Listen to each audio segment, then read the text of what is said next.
Isang gabi, habang nagmamaneho si Marco Antonio Reyes pauwi, isang marupok na tunog ang pumunit sa katahimikan, isang mahinang iyak, nagmumula sa dilim ng isang eskinita.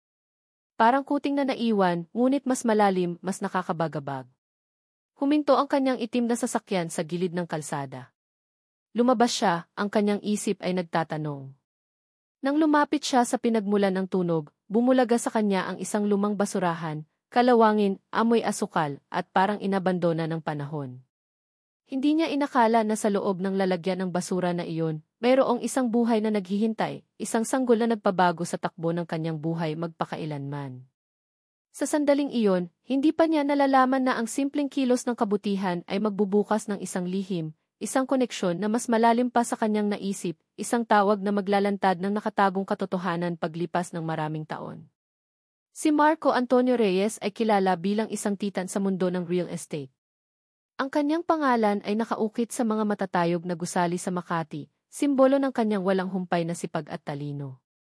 Mula sa isang simpleng probinsyano na walang pinanggalingan kundi ang sariling determinasyon, itinayo niya ang isang imperyo. Nagsisimula siya ng kanyang araw bago pa sumikat ang araw, sa kanyang penthouse na may tanawin ng buong syudad. Isang tasa ng purong barakong kape ang kanyang kasama habang binabasa ang mga ulat ng pamilihan at pinaplano ang kanyang susunod na hakbang. Ang bawat galaw niya ay may disiplina, may layunin. Ang kanyang buhay ay puno ng mga pulong, negosasyon at pagdedesisyon. Sa kabila ng kayamanan at tagumpay, mayroong isang tahimik na pananabik sa kanyang puso, isang pagnanais na magkaroon ng sariling pamilya. Nakita niya ang kanyang mga kaibigan na nagmamadaling umuwi sa kanilang mga asawa at anak, at sa bawat kwento ng kanilang pamilya, may kirot siyang nararamdaman. Madalas niyang inuukol ang kanyang oras at yaman sa pagtulong sa iba. Regular siyang bumibisita sa mga ulilaan, nagbibigay ng malalaking donasyon, at nakikipag-ugnayan sa mga bata. Naaalala niya ang mga ngiti ng mga bata, ang kanilang mga tanong tungkol sa buhay. Sa tuwing umaalis siya, dala niya ang isang pakiramdam ng kabutihan, ngunit mayroon pa ring puwang na hindi mapunan. Ang kanyang mga magulang ay matagal ang sumakabilang buhay, at tanging ang kanyang tiyahin, si Aling Nena, ang tanging kapamilyang naiwan. Si Aling Nena, isang dating guro, ang nagpalaki sa kanya nang matapos ang kanyang mga magulang. Kahit na napuno ang kanyang buhay ng tagumpay at mga plano, may bahagi pa rin sa kanya na hinahanap ang init ng isang tunay na pamilya, isang tahanan na puno ng tawanan at pagmamahalan, hindi lamang ng gawa. Ang kanyang penthouse, bagaman malaki at marangya, ay madalas na napakatahimik. Ang tunog lamang ng aircon o ng mga sasakyan sa ibaba ang maririnig. Naisip niya minsan, para kanino itong lahat? Ang mga pangarap na itinayo niya ay tila walang tagapagmana, walang magpapatuloy. Ito ang kanyang normal, isang buhay na mayaman sa material, ngunit kulang sa personal na koneksyon, isang matagumpay na tao na may tahimik na pananabik. Isang gabi, habang nagmamaneho si Marco pauwi mula sa isang pagpupulong na tumagal hanggang gabi, huminto siya sa isang stoplight. Ito ay isang bahagi ng syudad na hindi niya karaniwang dinaraanan, puno ng mga lumang gusali at makikitid na eskinita. Biglang, isang mahinang tunog ang pumunit sa kanyang atensyon, isang tunog na parang kuting, ngunit mas malalim, mas nakakabagabag. Nagmula ito sa isang madilim na eskinita sa gilid ng kalsada. Sa simula, inakala niyang pusa lang iyon na naghahanap ng pagkain. Pero habang mas lumalapit ang tunog, mas naging malinaw na hindi ito isang hayop. Mayroong kakaibang pakiramdam sa hangin, isang uri ng pangamba na humila sa kanya upang lumapit. Nakita niya ang isang lumang basurahan na nakatago sa likod ng isang lumang tindahan, bahagyang natatakpan ng anino ng mga nagtataasang gusali. Mayroong kakaibang enerhiya sa paligid, isang uri ng pangamba na humila sa kanya upang lumapit. Napansin niya ang isang bahagyang nakabukas na takip ng basurahan. Lumabas siya ng kanyang sasakyan, ang kanyang puso ay biglang bumilis. Sa bawat hakbang niya, lalong lumilinaw ang tunog, isang huni, hindi isang iyak. Nang lumapit siya ng dahan-dahan, may pag-aalinlangan, ngunit mayroon ding matinding kuryosidad. Huminto siya sa harap ng basurahan, at ang tahimik na huni ay tila nanggagaling sa loob. Nag-isip siya. Pusa kaya? Aso? O baka gawa-gawa lang ng kanyang pagod na isip? Ngunit ang tunog ay patuloy na nandoon, malinaw at malinaw. Huminga siya ng malalim at dahan-dahang binuksan ang takip ng basurahan. Ang sumunod na tanawin ay nagpahinto ng kanyang hininga. Isang sanggol, balot sa isang lumang kumot, ang mahimbing na natutulog, o sa halip ay gising at tahimik na humuhuni. Ang maliit na mukha nito ay namumula at ang mga kamay ay nakakuyom. Hindi ito pusa. Ito ay isang sanggol, isang bagong silang na nilalang na iniwan sa isang basurahan. Ang kanyang puso ay nabigla, napuno ng halo-halong galit, lungkot at matinding awa. Paano nagawa ng isang tao na gawin ito? Nagulantang siya, ngunit alam niya na kailangan niyang kumilos kaagad. Ang maliit na nilalang ay halos hindi gumagalaw, maliban sa mahinang paghuni. Sa kanyang isip walang pag-aalinlangan. Hindi niya kayang iwanan ang sanggol doon. Ito ay hindi lamang isang pagkakataon upang magpakita ng kabutihan, kundi isang sandali na magpapabago sa kanyang sariling kapalaran. Naramdaman niya ang isang bigat, ngunit hindi ito bigat ng pasanin, kundi bigat ng responsibilidad na nagmula sa kanyang puso. Maingat na kinuha ni Marco ang sanggol mula sa basurahan. Ang mahinang huni nito ay naging malambing na ungol. Ramdam niya ang init ng maliit na katawan sa kanyang mga braso, ang manipis na hininga sa kanyang balat, at sa sandaling iyon, parang may nagbukas sa kanyang puso. Isang damdamin na hindi niya pa naramdaman kailanman, isang biglaang pagmamahal, isang instinct na protektahan ang musmos na buhay na ito. Walang pag-aalinlangan, mabilis niyang isinakay ang sanggol sa kanyang sasakyan na inilagay ng maingat sa backseat. Sa mabilis na pagmamaneho patungo sa pinakamalapit na ospital, naramdaman niya ang bilis ng tibok ng kanyang puso. Sa emergency room, ipinaliwanag niya ang lahat sa mga nagtatakang nurse at doktor. Ang mga tingin nila ay naghahalo, gulat, awa at pagdududa. Saan niyo po nakita ang sanggol, Ginoo? Tanong ng isang nurse, ang kanyang boses ay may bahid ng pagdududa. Detalyado niyang isinalaysay ang pangyayari, mula sa pagkarinig niya ng tunog hanggang sa pagkakita niya sa sanggol sa basurahan. Maraming tanong, maraming protokol na kailangang sundin, ngunit sa bawat sagot ni Marco, ramdam ang kanyang sinseridad at ang nag-aalab na pagnanais na tulungan ang sanggol. Ang mga nurse sa huli ay nakita ang kanyang determinasyon. Agad na dinala ang sanggol sa neonatal intensive care unit para sa masusing pagsusuri. Habang naghihintay, naramdaman ni Marco ang isang kakaibang koneksyon sa musmos na nilalang. Naglakad-lakad siya sa waiting area, ang kanyang isip ay gulo, ngunit ang kanyang puso ay nagmamadali. Hindi niya inasahan na ang isang gabi ay magdadala ng ganito kalaking pagbabago sa kanyang buhay. Isang ideya ang biglang namuo sa kanyang isip, isang ideya na hindi niya inasahan, ngunit naramdaman niyang tama. Sa gitna ng kaguluhan, isang desisyon ang nabuo sa kanyang puso, aampunin niya ang sanggol. Walang pag-aalinlangan, walang pagsisisi.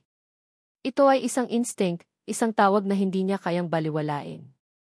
Nang lumabas ang doktor at sinabing malusog ang sanggol, gumaan ang pakiramdam ni Marco. Isang lalaki po, Ginoo, sabi ng doktor na nakangiti. Napakalakas ng hininga niya. Binigyan niya ng pangalan ang sanggol, Ethan. Ang pangalan ay nangangahulugang malakas o matatag, isang pag-asa para sa isang buhay na puno ng lakas at pag-asa. Mula sa araw na iyon, nagsimula ang paglalakbay ni Marco sa pagiging ama. Binaybay niya ang mga proseso ng pag-aampon, ang mga legal na dokumento na tila walang katapusan, at ang mga hamon ng pagiging solong magulang. Maraming kaibigan niya ang nagtaka. Seryoso ka, Marco? Tanong ng isa. Alam mo ba ang pinapasok mo? Ngunit sa bawat tanong, lalo lamang siyang nagiging determinado. Madalas siyang walang tulog sa mga unang buwan, nag-aaral kung paano magpalit ng diaper, magpakain sa hating gabi, at magpatulog ng sanggol na tila ayaw matulog. Nagbasa siya ng mga aklat tungkol sa pagpapalaki ng bata, nagtanong sa mga kaibigan na may mga anak, at kumuha ng tulong mula sa isang mapagkakatiwalaang yaya, si Aling Lita, na may malaking karanasan sa pag-aalaga ng bata. Ito ay isang bagong mundo para sa kanya, puno ng pagod at pag-aalala, ngunit bawat ngiti ni Ethan, bawat yakap, ay nagpapatunay na tama ang kanyang desisyon. Sa mga mata ng marami, si Marco ay isang negosyante, isang milyonaryo, ngunit sa mga mata ni Ethan, siya ay simple ama. Ang kanyang penthouse, na dati tahimik, ay napuno ng tawanan, ingay ng mga laruan, at ang bango ng baby powder. Naging mas buhay ang kanyang tahanan, at ang kanyang puso ay naging mas buo. Sa tuwing nakikita niya si Ethan na mahimbing na natutulog sa kanyang bisig, naramdaman niya ang isang kapayapaan na hindi kayang bilhin ng pera.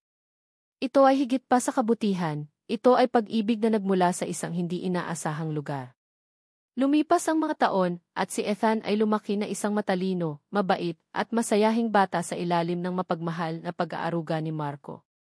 Ibinigay ni Marco ang lahat ng pagkakataon kay Ethan, ang pinakamagandang edukasyon sa mga piling paaralan, mga bagong karanasan sa paglalakbay, at mga aral sa buhay tungkol sa halaga ng integridad at pagiging matulungin. Ngunit higit sa lahat, binigyan niya si Ethan ng walang hanggang pagmamahal at isang matatag na tahanan. Sa bawat kaarawan ni Ethan, laging sinisigurado ni Marco na ito ay maging isang espesyal na araw, punong-puno ng pagdiriwang at pasasalamat. Ang kanilang ugnayan ay lumalim sa bawat araw. Sa mga tawanan na pinagsasaluhan nila sa hapagkainan, ang bango ng bagong lutong pandesal sa umaga ay laging nagpapaalala sa kanila ng kanilang tahanan. Sa mga seryosong usapan tungkol sa mga pangarap ni Ethan na maging arkitekto, at sa mga simpleng sandali ng pagiging magkasama, tulad ng panonood ng pelikula sa gabi. Ang mainit na sikat ng araw na tumatama sa kanilang balat sa tuwing naglalakad sila sa parke, o pagbabasa ng aklat bago matulog. Madalas na inaalala ni Marco ang gabing natagpuan niya si Ethan, palaging nagtataka kung ano ang kwento sa likod ng pag-abandona. Nag-hire pa siya ng mga pribadong investigador noon para subukang alamin ang pinagmulan ni Ethan, ngunit walang resulta. Ang tanging impormasyong nakuha niya ay ang posibleng edad ng sanggol at ang lugar kung saan ito natagpuan. Ngunit hindi niya kailanman hinayaan ang mga tanong na iyon na bumalot sa kanilang kasalukuyan. Sa halip, ibinuhos niya ang lahat ng kanyang pagmamahal at atensyon kay Ethan. Si Ethan, sa kabila ng kanyang kuryosidad tungkol sa kanyang mga biolohikal na magulang, ay ligtas at masaya sa pagmamahal ni Marco. Minsan, nang nasa elementarya pa si Ethan, tinanong niya si Marco, "Ama, may mama po ba ako?" Hinawakan ni Marco ang kamay ni Ethan. "Anak," sagot niya ng may ngiti. "Lahat tayo ay may mama. Pero ang mama mo nasa puso natin. At ako, nandito para sa'yo, anak." Hindi niya sinabi ang buong katotohanan noon dahil naramdaman niya na hindi pa handa si Ethan. Sa bawat taon, naging mas malinaw kay Marco na si Ethan ay hindi lamang isang inampong anak, kundi tunay na kanyang anak sa puso. Naging aktibo rin si Ethan sa kanilang komunidad, sumasali sa mga outreach program at tumutulong sa mga nangangailangan. Sa bawat pagtulong ni Ethan sa iba, nakita ni Marco ang refleksyon ng kanyang sariling kabutihan at lalong lumalim ang kanyang pagmamalaki at pagmamahal sa anak. Madalas niyang sinasabi kay Ethan, ang pagtulong sa kapwa ay hindi tungkulin, anak, kundi isang pribilehiyo. Si Ethan ay lumaki na may mataas na moralidad, isang lalaking marunong rumespeto at magmahal sa kapwa. Ang kanilang buhay ay naging isang patunay na ang pamilya ay hindi lamang dugong buo, kundi pagmamahalan, pag-unawa at walang sawang suporta.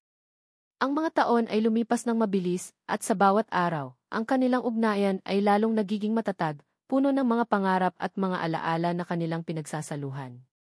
Isang hapon, habang abala si Marco sa kanyang opisina, na naglalakad sa malawak na espasyo at nagrerepaso ng mga blueprints, tumunog ang kanyang telepono. Isang hindi pamilyar na numero. Sumagot siya, ang kanyang tinig ay propesyonal at formal. "Magandang hapon po, Marco Reyes speaking." Sa kabilang linya, isang boses ng abogado ang nagpakilala, si Attorney Danilo Fernandez. Ang tinig ni Attorney Fernandez ay formal ngunit may bahid ng pagmamadali. "Ginoong Reyes, mayroon po akong napakahalagang impormasyon para sa inyo na may kaugnayan sa isang lumang kaso na posibleng makaapekto sa inyong personal na buhay." Kumunot ang noo ni Marco. "Anong kaso po ang tinutukoy ninyo, Attorney Fernandez?" Sinabi ng abogado na mayroon siyang kliyente, isang naghihingalong babae na nagngangalang Elena Santos. Si Elena, isang dating domestic helper, ang umamin na inabandona ang isang sanggol maraming taon na ang nakakaraan. Ang mga detalye po ng kanyang pag-amin ay tumutugma sa mga pangyayari sa pagkakatuklas nyo ng inyong inampong anak, sabi ni Attorney Fernandez, ang kanyang boses ay naging maseryoso. Parang may pumilipit sa puso ni Marco.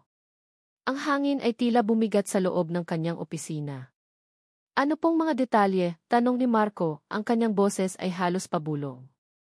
Ibinigay ni Attorney Fernandez ang petsa, ang lokasyon, isang eskinita malapit sa isang lumang tindahan sa Quezon City, at ang deskripsyon ng kumot kung saan nakabalot ang sanggol. Bawat salita ay tumago sa isip ni Marco, muling naglalantad ng mga alaala na matagal na niyang inilibing. Ang kulay ng kumot, ang uri ng basurahan, ang oras. Lahat ay tumugma. Si Elena, na ngayon ay malala ang sakit at nasa ospital, ay desperadong gustong makita ang kanyang anak bago siya pumanaw. Ginoong Reyes, ang kondisyon po niya ay kritikal. Isa po itong huling hiling. Gusto lang po niyang makahingi ng tawad at ipaliwanag ang kanyang sitwasyon, paliwanag ni Attorney Fernandez. Gulong-gulo si Marco. Ang kanyang isip ay nagmamadali, paano niya sasabihin ito kay Ethan? Paano niya poprotektahan ang anak mula sa sakit ng katotohanan? Ngunit sa kabilang banda, naramdaman niya ang bigat ng pagnanais ng isang naghihingalong ina. Naramdaman niya ang pagkabalisa, ang takot na baka mawala ang kanyang anak na labis niyang minamahal.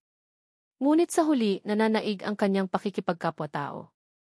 Isang desisyon ang kailangan niyang gawin, isang desisyon na magpapabago sa kanilang buhay. Ang paghahayag na ito ay yumanig sa kanyang buong mundo, pinilit siyang harapin ang isang nakaraan na akala niya isarado na. Ang paghahanap ni Elena ay isang huling hiling ng isang ina na nagsisisi, at sa kabila ng lahat, naramdaman ni Marco ang bigat ng desisyong nasa kanyang mga kamay. Pagkatapos ng tawag, umupo si Marco sa kanyang upuan, ang kanyang mga kamay ay nasa kanyang ulo. Paulit-ulit na naglaro sa kanyang isip ang mga detalye, ang basurahan, ang iyak, ang pangalan ni Elena. Kailangan niyang maging matatag para kay Ethan. Nang dumating si Ethan mula sa paaralan kinagabihan, nakita niya ang pagkabahala sa mukha ni Marco. Ama, ayos lang po ba kayo? Tanong ni Ethan, ang kanyang boses ay puno ng pag-aalala. Hinawakan ni Marco ang kamay ng kanyang anak at umupo sila sa sofa. Huminga siya ng malalim. Ethan, anak, may sasabihin ako sa iyo, isang bagay na napakahalaga.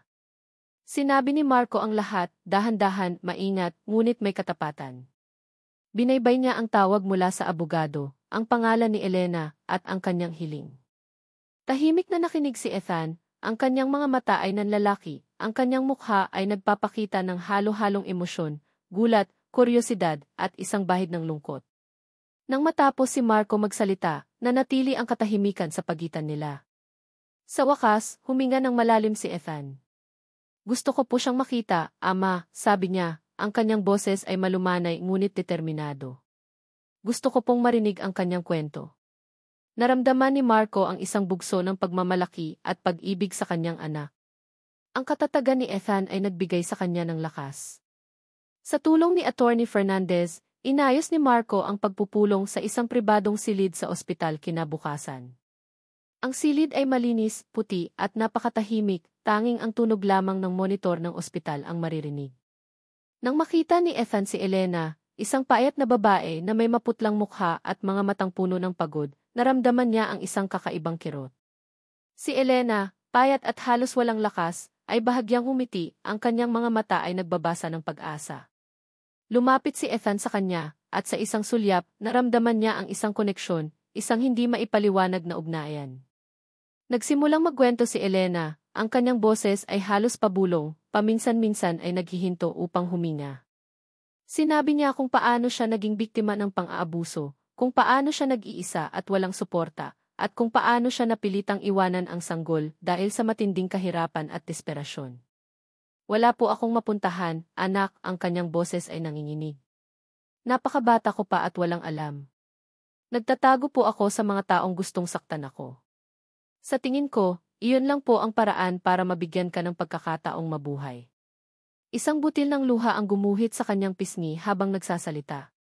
Narinig ni Ethan ang bawat salita, at sa halip na paghuhusga, naramdaman niya ang awa at pag-unawa. Nakita niya ang sakit sa mga mata ni Elena, ang labis na pagsisisi na matagal nang dinadala. Lumapit si Ethan sa kanya at mahinang humawak sa kanyang kamay. Ang kamay ni Elena ay malamig at manipis. Naiintindihan ko po, sabi ni Ethan, ang kanyang boses ay puno ng pagpapatawad. Salamat po at ibinigay ninyo ako kay Ama. Siya po ang bumuo ng buhay ko. Bumaling si Elena kay Marco, ang kanyang mga mata ay puno ng pasasalamat. Maraming salamat po, Ginoong Reyes, ang kanyang boses ay halos pabulong. Kayo po ang anghel na ipinadala para sa anak ko. Wala po akong maibibigay na pambayad, pero ang pasasalamat ko po ay walang hanggan. Isang matinding luha ang bumuhos sa kanyang mga mata, at isang ngiti ng kapayapaan ang sumilay sa kanyang labi. Sa sandaling iyon, ang nakaraan ay naghilom, at ang mga lihim ay nabunyag, nagbigay daan sa isang mapait, ngunit mahalagang pagpapatawad at pag-unawa. Ang silid ay napuno ng tahimik na pagmamahal at kapayapaan, isang matamis na paalam na naghihilom ng mga sugat ng nakaraan. Ilang araw pagkatapos ng pagpupulong, tahimik na pumanaw si Elena, nagkaroon ng kapayapaan ang kanyang kaluluwa sa paglisan. Nakita ni Ethan ang paglilibing ni Elena, at bagaman nalulungkot, naramdaman niya ang isang uri ng kaluwagan at mas malalim na pagpapahalaga kay Marco. Naging mas buo ang kanyang pagkatao, sa pag-unawa sa kanyang pinagmulan, at sa pagkilala sa kabutihan ng dalawang taong nagbigay sa kanya ng buhay at pag-asa. Ang karanasan ay lalong nagpatibay sa ugnayan ni Marco at Ethan, na nagpatunay na ang kanilang pamilya ay natatangi at matatag. Sa mga sumunod na buwan, madalas nilang pag-usapan si Elena, hindi nang may kalungkutan, kundi nang may pag-unawa at pagpapatawad. Si Marco, bilang isang ama, ay lalong naging mapagmahal at protektado kay Ethan. Patuloy silang namumuhay ng masaya, nagpapatunay na ang pag-ibig, sa anumang forma, ay laging mananalo. Ang kwento ni Marco at Ethan ay patunay na ang isang maliit na gawa ng kabutihan ay maaaring magbunga ng mga hindi inaasahang biyaya. Sa bawat hamon na kanilang hinarap, ang kanilang pagmamahalan ang naging sandigan. Sila ay naging halimbawa ng kung paano ang pagkakaisa at pagmamalasakit ay maaaring bumuo ng pinakamagandang pamilya. Sa isang mundo na madalas na puno ng pagsubok, ang kanilang kwento ay isang paalala na sa bawat sulok, mayroong pag-asa, pagmamahal, at ang kapangyarihan ng kabutihang loob na maaaring magpabago ng buhay. Ang pagkakakonekta ng kapalaran, isang basurahan, isang sanggol, at isang puso na handang magbigay, ay naglikha ng isang pamilya na naging inspirasyon sa marami. Ang kanilang tahanan ay patuloy na puno ng tawanan at pagmamahalan, isang kanlungan ng kapayapaan. Sa bawat paglubog ng araw, at sa bawat paggising ng umaga, si Marco at Ethan ay magkasama, isang ama at anak na pinagsama ng tadhana, pinagtibay ng pagmamahalan, at pinag-ugnay ng isang gawa ng walang kapantay na kabutihan. Ito ang kwento ng kanilang pamilya, isang kwento ng pag-ibig na walang hanggan at pag-asa na hindi kumukupas.